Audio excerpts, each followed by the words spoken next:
Ipinahayag na negosyanteng si Ian Umali ang kanyang suporta para kay The Phenom Alyssa Valdez sa Creamline at sa Philippine Volleyball. Aminado rin si Umali na mas naging malapit siya sa sport habang patuloy na lumalakas ang kanyang paghanga sa volleyball community sa Pilipinas. Ang ibang detalye alamin sa aking eksklusibong pag-abante. Sports Now Exclusive.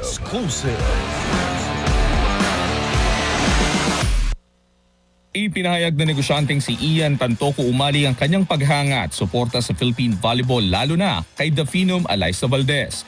Si Umali na kamakailan lamang ay nagkampiyon sa guest division ng inaugural NCAA Golf Championship ay aminadong baguhan pa lamang sa volleyball pero agad umanong naengganyo sa sport. Yeah, so siyempre, for the national team in volleyball, I'm just excited. I'm actually very new to the sport. I haven't heard, I didn't know of volleyball until recently, and grabe, it's such an enjoying sport, and the people there are really working hard to be able to support the national team and support Philippine volleyball together. Ayon kay Umali, humanga siya sa dedikasyon ng mga manlalaro, organizers at mga fans na patuloy na sumusuporta sa pag-abante ng volleyball sa bansa. Hindi rin niya itinago ang kanyang suporta para kay Valdez habang patuloy niyang sinusubaybayan ang paglalakbay ng Philippine volleyball. I'm so excited to just be part of the journey and watch and support all the teams, and especially Eliza. Sir, sinusuporta mo din sa PBL? PBL, siyempre Creamline.